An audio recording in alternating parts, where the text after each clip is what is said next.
Alors bonjour et bienvenue à ce nouvel épisode de La Liberté à la porte. Alors aujourd'hui, on a une belle programmation. C'est une émission spéciale puisqu'on lance le dernier livre des éditions du Québécois en primeur avec messieurs Pierre-Luc Bégin et René Boulanger. Également en musique, on va avoir Marianne Tremblay-Gosselin qui va nous faire une petite prestation. Alors sur ce, Louis par la machine.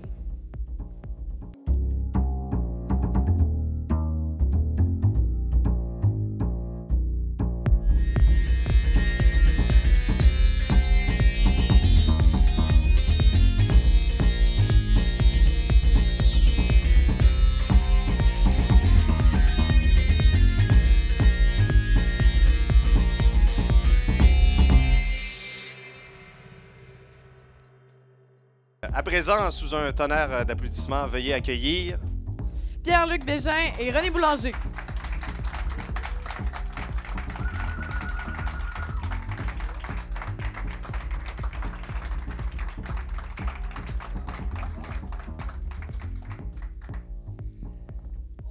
Alors bonjour, Pierre-Luc Bégin, éditeur des éditions du Québécois, et Monsieur René Boulanger, écrivain, historien, auteur notamment de La bataille de la mémoire sur la crise de commandement entre Vaudreuil et Montcalm lors de la guerre de 7 ans, et aussi de nombreux livres, des romans, Le Monde selon Elvis Gratton. Monsieur Bégin aussi auteur d'un livre sur le loyalisme et le fanatisme des orangistes et des Anglais dans l'histoire du Canada et même du monde. Alors, merci beaucoup d'être là, messieurs. On est là pour lancer ce soir le dernier livre des éditions du Québécois qui s'intitule « Défendre la démocratie québécoise », qui est un recueil de textes auxquels ont participé René Boulanger et Pierre-Luc Bégin. Également, il y a des textes de Pierre Falardeau et de René Marcel Sauvé. Alors, je pense que ça présente assez bien en introduction ce dont il s'agit. Oui, tout à fait, tout à fait. Alors, défendre la démocratie québécoise, qu'est-ce que ça veut dire? Qu'est-ce que ça veut dire? Bien, c'est une idée qui part de René, pour peut-être faire un peu la genèse de l'ouvrage. Lors d'une de nos discussions au printemps dernier, bien, on réfléchissait à l'indépendance du Québec, lorsqu'on y accédera. Est-ce que le Québec est préparé au plan de la défense? Est-ce que le Québec souverain aura une armée? Quel genre d'armée? Par rapport aux réactions qu'Ottawa pourrait avoir face à un vote pour l'indépendance du Québec, est-ce qu'on sait comment réagir? Tout ça. Puis on constatait, ce qu'on avait déjà constaté plusieurs fois, c'est qu'il y a très peu de choses de publiées sur ce sujet-là au Québec. Le débat ne se fait pas vraiment par rapport à la question de la défense nationale du Québec. Puis, René a tout simplement dit, bien écoute, il y a peu de choses qui se publient, mais nous, toi, moi, Falardeau, M. Sauvé, on a réfléchi à ces questions-là. Il y a des textes qu'on a publiés là-dessus. Pourquoi pas les regrouper puis faire un petit recueil qui développe une réflexion sur la défense du Québec. Puis j'ai trouvé l'idée intéressante, donc je l'ai pris au bon. Puis j'ai commencé à regarder certains textes qui pourraient paraître intéressants pour réfléchir à défendre la démocratie québécoise, c'est-à-dire la question de la défense, la question militaire, qui parfois peut faire peur à certaines personnes parce que tout de suite, il y a peut-être des images de guerre. Mais comment vous expliquez ça, qu'il y a une sorte de tabou ou soit une indifférence ou même une peur relativement à ces questions-là? Oui, parce que tout de suite, les gens, je pense, ont des images de guerre qui apparaissent en tête lorsqu'on parle de l'armée, lorsqu'on parle de la défense nationale, alors que lorsqu'il y a des guerres qui se développent, pour moi, c'est l'échec d'une politique de défense, parce qu'une politique de défense cohérente, efficace, empêche les conflits, empêche que se développent des guerres.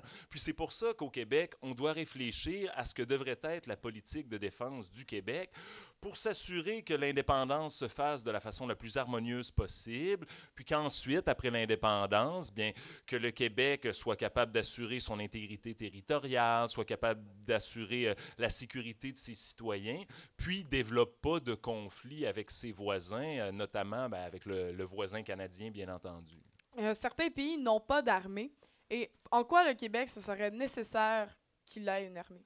Ben, c'est une bonne question. Le but du livre, c'est entre autres d'essayer de défaire certains mythes ou certaines peurs par rapport à la question de la défense. Puis, ben, souvent, cette idée-là peut revenir quand on discute avec des militants que ben, le Québec étant pacifique, pacifiste, peut-être qu'on pourrait être une nation sans armée, un pays sans armée, puis qu'on n'aurait donc pas à se soucier de la question de la défense, puis qu'on pourrait négliger de développer une politique de défense nationale. Bien, d'après moi, puis je pense que René va être d'accord, ce serait une grave erreur de négliger cette question-là, même s'il est vrai qu'il y a des pays sans armée. Ben, quels sont-ils, ces pays-là? Dans quelle situation se trouvent-ils? Avez-vous des exemples de pays, Ben, qui n'ont pas d'armée? Il y en a quand même plusieurs, mais on va voir que ce sont des pays qui sont dans des situations particulières. Donc, vous me permettrez de m'appuyer sur mes petites notes. Allez-y. Il y a 26 pays qui ne possèdent pas d'armée. Rapidement, là, si je vous en fais la liste, il y a un pays comme Andorre, les îles Cook, le Costa Rica, la Dominique, la Grenade, Haïti, l'Islande, Kiribati, le Liechtenstein, les îles Marshall, l'île Maurice, la Micronésie, Monaco. Donc, plusieurs pays, soit qui semblent inféodés à d'autres pays ou encore qui sont des paradis fiscaux. Ben, ça ressemble beaucoup à ça. Puis, si je complète rapidement, le Nauru, Niue, Paolo, Panama, Saint-Christophe, Sainte-Lucie, Saint-Vincent, les Grenadines, les Samoa, Saint-Marin, les îles Salomon, Tuvalu, Vanuatu et le Vatican. Donc, là, bon... Qu'est-ce qu'on a comme État lorsqu'on regarde cette liste-là?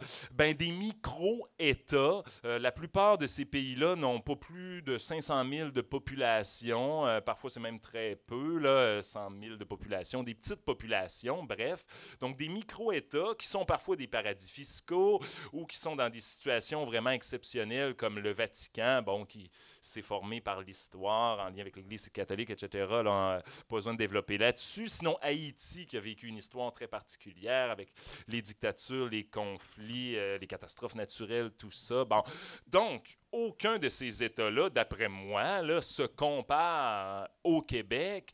Le Québec devrait peut-être suivre la voie des pays normaux, entre guillemets, qui se sont à peu près tous dotés d'une force armée. Mais en quoi le Québec ne pourrait pas ne pas avoir d'armée? On s'entend, on pourrait faire un peu l'exception à la règle, dans le fond. Donc, justement, on dit que les pays sont des paradis fiscaux, certains pays ont une façon différente de voir les choses. Le Québec pourrait être l'exception à la règle et ne pas se doter d'une armée. Juste pour dire, les pays qui ont été mentionnés, il y en a d'autres. Là. D'habitude, un pays qui n'a pas d'armée, c'est un protectorat. Il a un protecteur.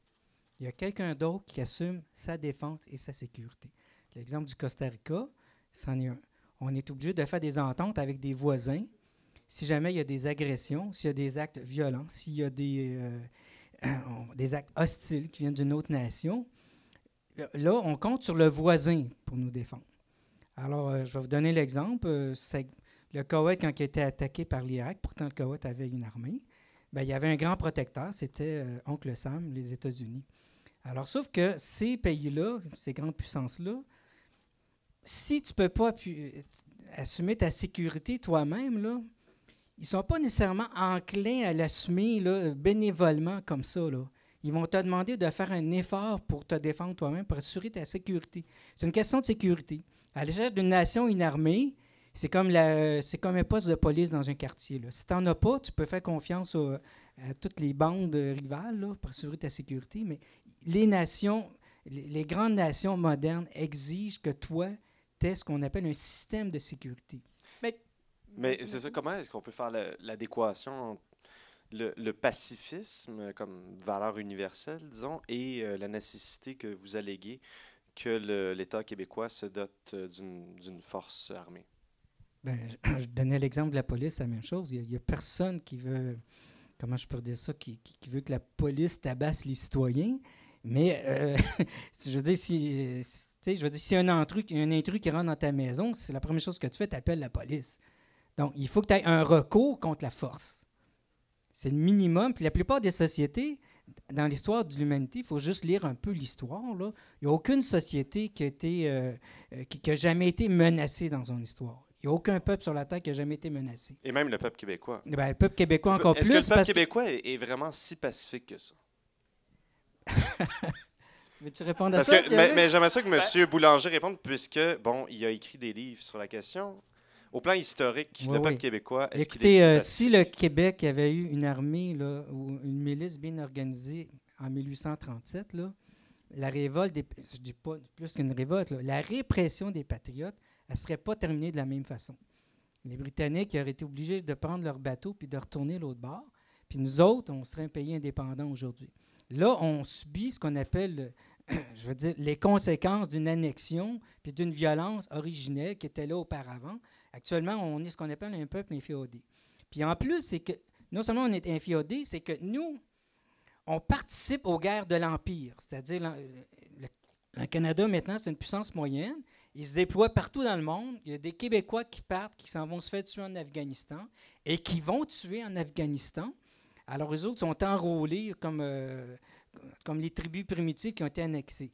Alors, mais si tu veux te débarrasser, je veux dire, de tes obligations de salopard, parce que c'est ça, ces empires-là, bien, toi-même, il faut que tu développes là, une force autonome, je veux dire, pour ne pas être utilisé par ces puissances-là. Quel type d'armée serait l'armée d'une République du Québec? Ben, je pourrais répondre à ça, mais j'aimerais ça revenir, si vous le Allez-y, permettez, en complément à ce que dit René sur la question, le Québec ne pourrait-il pas être l'exception à la règle et être un pays sans armée? Ben, ce serait de se mettre dans un état de vulnérabilité extrême par rapport à différentes menaces. Bon, ça peut être des menaces de conflit à ce moment-là. Bien, tu as des pays autour qui ont le monopole de la violence, puis toi, ben, t'es démuni, t'es vulnérable, mais pensons juste aux catastrophes naturelles qui peuvent survenir au Québec comme ailleurs. Si les pouvoirs civils ne sont pas en mesure d'assurer la sécurité des citoyens, puis aider la population dans le cas d'une catastrophe, bien là, tu fais quoi? Tu te retournes vers le Canada pour dire,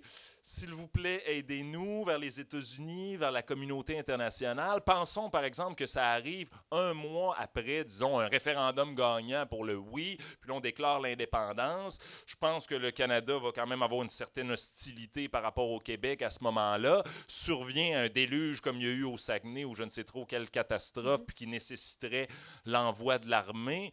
Ben, si on n'a pas une force pour appuyer les pouvoirs civils, si on n'a pas mis ça en place, si on n'a pas développé ça lancer une espèce d'appel au secours au Canada, je ne sais pas si ce serait très bien reçu. J'aimerais savoir c'est quoi votre définition de l'armée, parce qu'on s'entend qu'une armée vraiment avec des armes qui peut combattre à la guerre, on peut faire une distinction avec une armée qui va aider en cas de catastrophe naturelle et qui va aider en d'autres cas. Alors, c'est quoi votre définition de l'armée? Ben, René pourra peut-être développer, il y a peut-être des idées plus précises que moi là-dessus, dans la mesure où moi, ce que je propose, c'est qu'on réfléchisse à la question, puis justement qu'on trouve un modèle qui serait proprement québécois. Donc, c'est pas nécessairement obligé d'être une armée classique, régulière. Ça peut être plus une force de défense civile. Sa vocation peut être plus d'aider en cas de catastrophe naturelle, puis de participer à des missions de paix à l'international. Est-ce que ce sera une armée comme l'armée canadienne, qui est beaucoup basée sur le modèle britannique, qui est presque encore inféodé à l'armée britannique? En tout cas, dans ses structures, c'est demeuré très fidèle à ce qui était l'armée britannique. Est-ce que, par exemple, ce sera une armée de soldats syndiqués, comme ça peut exister dans certains pays dans le monde? Il y a 1001 modèles, puis moi, je suis très ouvert à ce qu'on envisage différents modèles pour trouver un modèle québécois là, de force de défense. Je ne sais pas si René, lui, il veut... Oui, mais en gros, on peut dire qu'il y a deux types d'armées dans le monde. Là. Ce qu'on appelle les armées professionnelles, puis tu as les armées de citoyens. Alors, les armées de citoyens, je vais donner l'exemple, c'est la Suisse. En Suisse, tout le monde fait partie de l'armée. Puis, qu'est-ce qui est marrant? Moi, j'aime beaucoup ce modèle-là parce qu'en Suisse, ils ne peuvent pas se faire voler le pouvoir par un coup d'État militaire parce que tout le monde fait partie de cette armée-là. Alors, donc, puis, ce que j'aime beaucoup de la Suisse aussi, c'est ils ont développé, on pourrait dire, leur armée citoyenne, là, sur le modèle des milices de la Nouvelle-France. À l'époque, en Nouvelle-France, on n'était pas nombreux, mais on avait, en tout cas, sur 150 ans d'existence, la Nouvelle-France a connu 100 années de guerre. Alors, la seule façon de résister, il y avait peut-être, à l'époque, les Québécois, on les appelait les Canadiens. Les Canadiens, bon, il y avait peut-être 10% de la population nord-américaine face aux Américains, là, tu sais. Pourtant, on avait le même nombre de soldats que les Américains parce que tout le monde faisait partie de l'armée. Alors donc, mais la Suisse, elle, eux autres, ils étaient entourés par des empires, l'Empire autrichien, la Turquie d'une certaine façon à l'est, puis ensuite, bon, la Russie plus loin. Alors, ils ont développé ce modèle-là pour préserver leur indépendance, puis ça a marché. Puis il y a eu un référendum dernièrement en Suisse. On est dans un État moderne, c'est l'Europe des nations, on est en hyper-démocratie. Puis est-ce que l'armée suisse devrait se professionnaliser ou maintenir le système du citoyen-soldat? Puis les Suisses, ils ont voté à 60% pour on va continuer le modèle de l'armée suisse, le citoyen-soldat. Ça, c'est intéressant parce que, bon, je veux dire, tout le monde est responsable. T'sais. Monsieur Bégin, oui. Oui, mais juste pour souligner que ça défait un autre mythe, les gens parfois pensent à la Suisse en se disant un pays reconnu pour sa neutralité, donc un pays qui doit être très peu militarisé ou la chose militaire. Mais non, quand on connaît la Suisse, on se rend compte que finalement, c'est un pays très militarisé là, du point de vue dont parle René, où tu as une force de citoyens-soldats qui est apte à assurer justement la neutralité. Puis ça m'amène à dire que la politique de défense qu'on doit développer, c'est une politique de dissuasion pour s'assurer que le Québec ne rentre jamais en conflit ni avec son voisin canadien, ni avec quiconque. Parce que si on ne développe pas une politique de défense qui montre qu'on est capable d'assurer notre intégrité territoriale, qu'on est capable d'assurer la sécurité de nos citoyens, bien là, on ouvre la porte à toutes les convoitises ou à toutes les tentations. Par exemple, du côté d'Ottawa, on sait qu'Ottawa a réfléchi, et réfléchit sans doute encore, à peut-être se servir de la carte militaire en dernière extrémité, advenant où les Québécois... Notamment du partitionnisme. Avec l'idée du partitionnisme, qui ne peut s'appuyer que sur une occupation militaire des territoires qu'on veut justement partitionner. Donc, il y a des tentations bellicistes à Ottawa, il y a des tentations militaires à Ottawa. Si le Québec se montre vulnérable, puis que le Québec se montre comme étant ouvert à ce que Ottawa intervienne, peut-être que justement Ottawa se risquera à intervenir d'une manière ou d'une autre, tandis que si on montre qu'au Québec, on est sérieux, on va assurer nous-mêmes notre sécurité, notre défense, l'intégrité de notre territoire, là, Ottawa va peut-être remiser cette dernière option-là qu'il a dans sa manche. Oui, puis laquelle capacité nous aidera également à obtenir la reconnaissance de l'ONU. Là, il nous reste très peu de temps. Je voulais aborder très rapidement, il nous reste à peu près une minute, c'est pas assez, mais la question du renseignement, du service de renseignement, quand on lit les grands stratèges ou auteurs militaires, que ce soit Sun Tzu, Machiavel, etc., on sait que avoir un service de renseignement, c'est peut-être même la base d'une stratégie de défense efficace. Je pense que vous avez écrit un peu là-dessus dans votre texte, M. Boulanger. En tout cas, moi, ma contribution au livre, c'est parce que j'ai écrit un article qui parle beaucoup de ce qu'on appelle la guerre souterraine. Il faut voir que Ottawa a ce qu'on appelle des officines secrètes qui se chargent de la question de régler le cas du Québec. Alors, ce qui est intéressant, c'est que c'est secret, mais de temps en temps, il y a... Comment je peux dire ça? Il y a des documents qui sortent, il y a des gens qui font des révélations. Comme la biographie de Jean Chrétien, quand il avait dit qu'il ne reconnaîtrait pas un oui, puis était prêt à faire l'intervention militaire à cette époque-là. Mm-hmm. Il y a plein de gens qui ont dit non, ça se peut pas. Sauf que quand tu regardes un peu ce que le mandat qui était donné à l'armée canadienne, c'est assez hostile. Puis il y a eu plusieurs, comment je peux dire ça, dont politique, on pourrait dire d'intrusion, je veux dire, dans le champ politique québécois, de la part des services canadiens. On parle des services secrets. L'armée elle-même a intervenu plusieurs fois. Je vais vous donner juste un exemple. En 1995, pendant le référendum, il y a eu un exercice, des hélicoptères qui tournaient autour de la ville de Montréal. C'était les forces spéciales canadiennes. Puis Jacques Parizeau a fait une déclaration tout de suite pour dire « Arrêtez ça, allez-vous-en chez vous ». Puis effectivement, ils ont respecté le dictat. Alors, c'est déjà fini. Donc, on rappelle Défendre la démocratie québécoise sous la direction de Pierre-Luc Bégin. Rappelez-nous rapidement où on peut se le procurer. Dans toutes les bonnes librairies, sur le site des éditions du Québécois, puis lors des événements organisés par l'Organisation du Québécois. Ben, merci beaucoup. Merci, M. Boulanger, M. Bégin. Merci beaucoup. Et on va continuer en musique avec Mme Marianne Tremblay-Gosselin. Merci beaucoup. Oui, alors on est de retour. Comme à chaque émission, on invite un artiste, le plus souvent un artiste, compositeur, interprète. Aujourd'hui, on a Marianne Tremblay-Gosselin qui est avec nous. Merci d'être là, Marianne. Ben, merci à toi. C'est formidable. Alors, tu viens nous présenter une pièce qui participe de ton projet Marianne. Oui. Hein? Quelle est-elle? Je l'ai oublié, c'est une phrase en latin. Connais-toi toi-même, c'est ça? Oui, connais-toi toi-même, en fait, homo noce te ipsum. Ah, ben c'est merveilleux. Puis, Marianne, tu as une formation de chanteuse classique.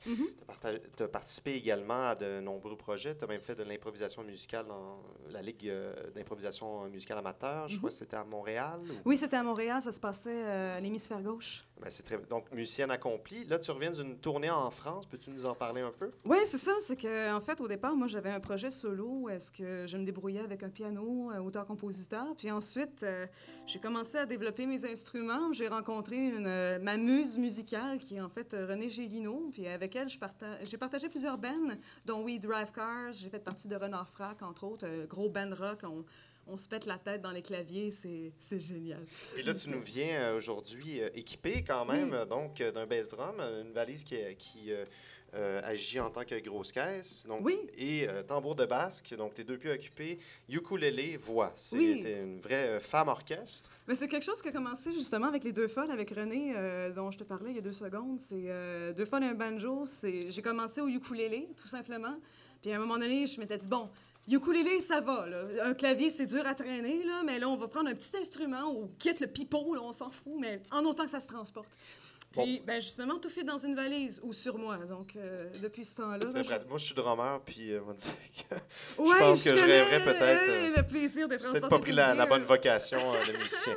Alors, Marianne, je te laisse aller avec la pièce « Connais-toi toi-même », enfin en latin, mais je ne parviens pas à m'en souvenir. Alors, Marianne Tremblay-Gosselin.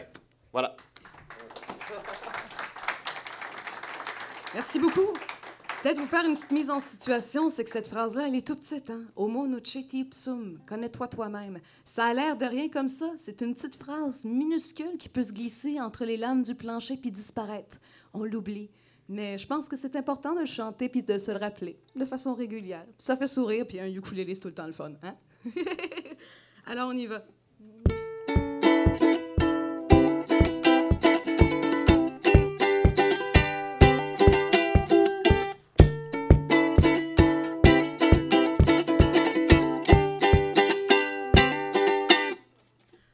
Je raconte en chantant ce que j'ai trouvé en dedans, qu'on peut faire autrement, quand on le veut vraiment, d'une voix profonde et claire, silencieuse et sincère, l'appel à raviver ce que j'ai mis de côté, ce qui voit sans juger.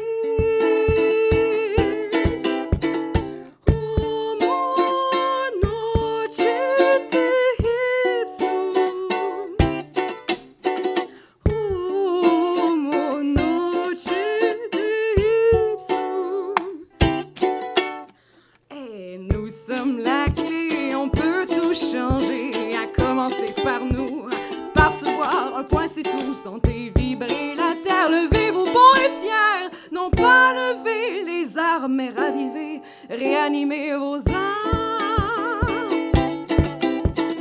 Aimez sans condition, soyez la réalisation, révélez l'humanité à ce pourquoi elle fut créée. Ramenez-nous à ce que nous sommes, ramenez-nous à ce que nous sommes, ramenez-nous à ce que nous sommes, des hommes.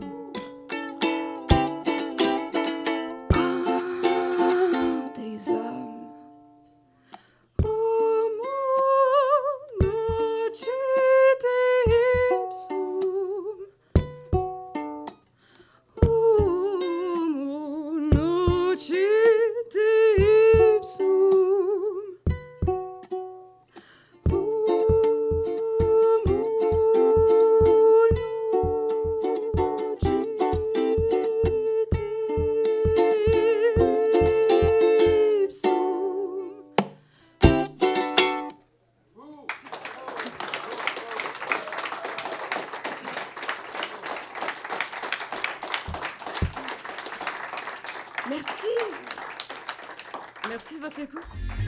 Merci d'être là.